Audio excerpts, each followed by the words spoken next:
Eh bien bonjour à toutes et à tous, j'espère que vous êtes en bonne santé. Aujourd'hui je vais vous parler des différents mal de tête et comment les reconnaître. Tout d'abord une mise en garde. Alors je ne serai tenu pour responsable d'une erreur de diagnostic quelconque et cette vidéo n'est là qu'à titre informatif. Si vous pensez rencontrer l'un des problèmes décrits dans cette vidéo, prenez rendez-vous chez votre médecin traitant qui saura déterminer la nature exacte de votre mal de tête. Algie vasculaire de la face, cluster Headache.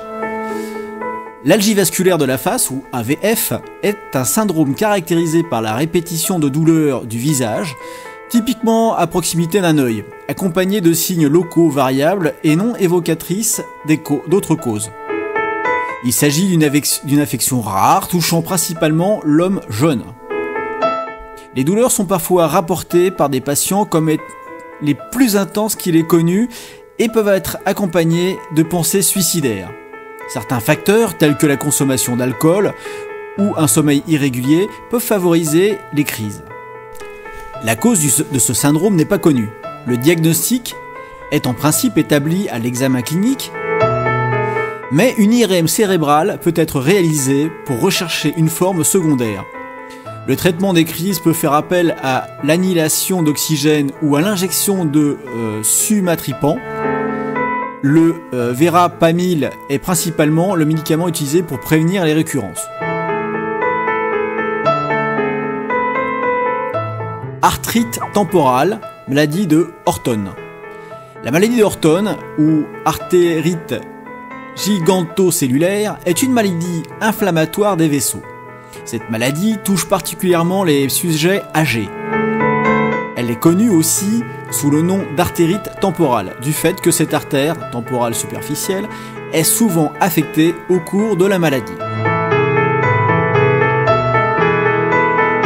Arthrose cervicale, syndrome de Barré-Liou. Le syndrome cervical postérieur est un problème de la colonne vertébrale qui peut être causé soit par un traumatisme, une arthrose en progression, une déformation posturale du cou due à de fausses habitudes de travail. Un accident au cou n'a pas à être très sévère pour produire les signes et les symptômes qui suivent. Céphalée psychogène ou tension Headache. Le syndrome douloureux constitue le plus souvent un syndrome somatopsychique où s'associent de façon variable des facteurs somatiques et psychiques. Parmi ces derniers, on reconnaît des composantes affectives, cognitives et comportementales. Dans certains cas, les composantes psychologiques de la douleur paraissent jouer un rôle éthiopathogénique déterminant, délimitant le cadre des céphalées psychogènes, ne constituant qu'une partie des céphalées de tension. L'anxiété, la dépression, certaines névroses et de rares psychoses peuvent générer des céphalées nécessitant des approches de diagnostic et thérapeutiques spécifiques. Douleur osseuse du crâne. La maladie de Paget, également appelée ostéite déformante, constitue une affection chronique des os caractérisée par un façonnage anormal des os, le processus par lequel les os se reconstituent constamment. Dans la maladie de Paget, le processus du métabolisme des os est plus rapide et l'os est remplacé par un tissu osseux moins fort et plus poreux. Les os s'épaississent, s'affaiblissent et se déforment. Cette maladie affecte habituellement les os du crâne, du bassin, de la clavicule, de la colonne vertébrale et des jambes. La maladie de Paget affecte environ 3% des personnes de plus de 40 ans, mais la proportion exacte est inconnue, car de nombreuses personnes ignorent qu'elles en sont atteintes. Cette maladie semble toucher plus les hommes que les femmes. Bien que l'on la retrouve dans le monde entier, elle est plus répandue en Europe et en Australie.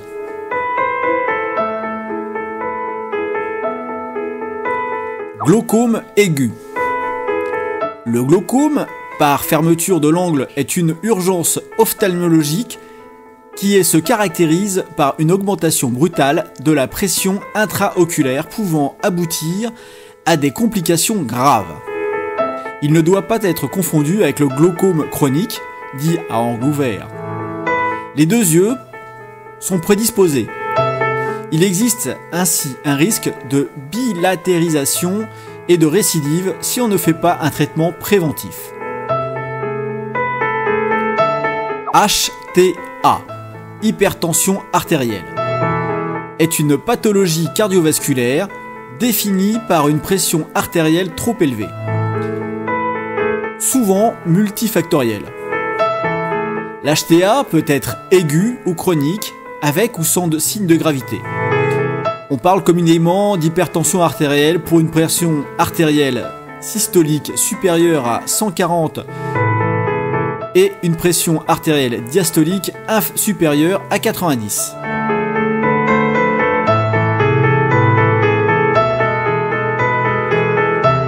Migraine ophtalmique. La migraine est une pathologie fréquente de l'adulte jeune, touchant principalement la femme et se manifeste par des crises de maux de tête. Les migraines ophtalmiques font partie de la catégorie des migraines avec aura, c'est-à-dire avec des signes accompagnant les céphalées.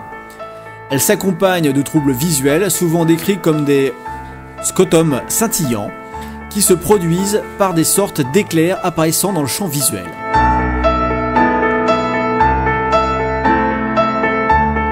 Migraine vraie. La migraine, de l'ancien grec hémicranion, douleur touchant la moitié du crâne, est un type de céphalée, mal de tête, chronique, fréquente, invalidante et caractérisée par des maux de tête et des nausées. La migraine est 3 fois plus fréquente chez les femmes que chez les hommes.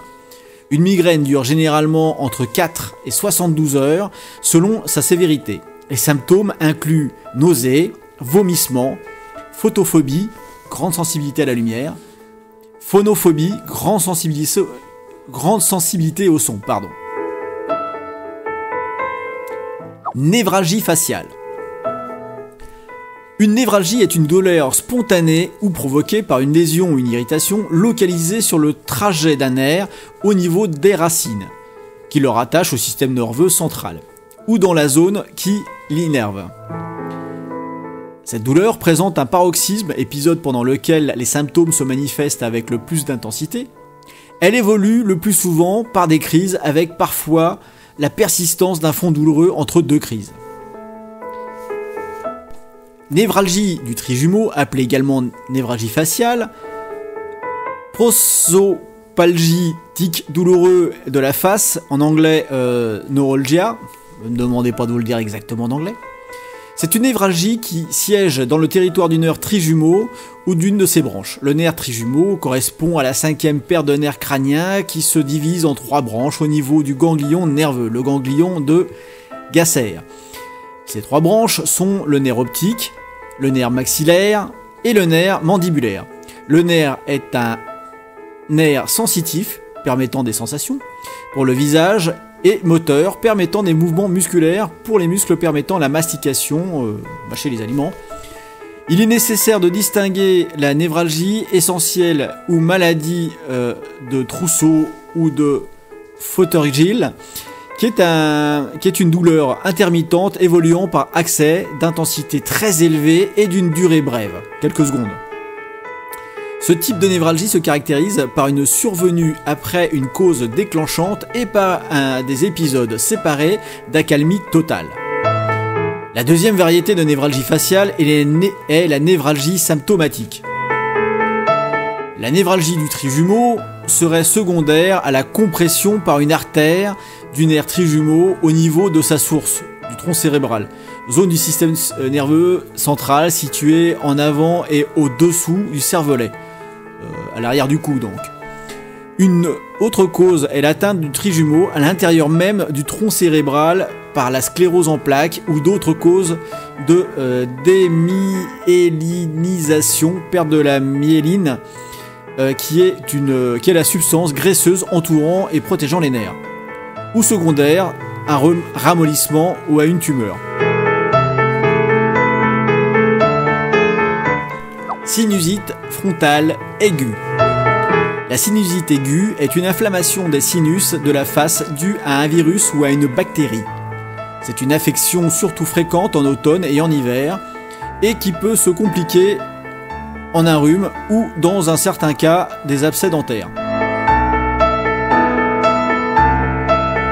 Vices de réfraction, souvent des problèmes de lunettes. Alors, là-dedans, vous allez avoir la myopie, l'hypertropie, l'astigmatisme, la presbytie. En fait, l'œil est un système optique complexe dont la puissance totale de convergence est environ de 60 dioptries. Un œil qui ne présente pas cette valeur est un œil amétrope et l'image d'un objet situé à l'infini ne se forme pas sur la rétine. L'objet est donc vu flou. Les principales amétropies sont la myopie, l'hypertropie, l'astigmatisme et la presbytie, comme je l'ai dit précédemment. Elles surviennent naturellement si elles ne sont pas corrigées par un dispositif optique. Elles entraînent une déficience visuelle plus ou moins importante. Voilà donc pour ces petits plaisirs que l'on rencontre au cours de notre vie. J'espère que vous n'aurez pas eu trop mal à la tête en suivant cette petite démonstration qui pourra peut-être vous dépanner et vous mettre sur la piste. En tout cas, je vous encourage moi vivement, si vous avez mal à la tête, à consulter un médecin et ne pas prendre ça par-dessus la jambe.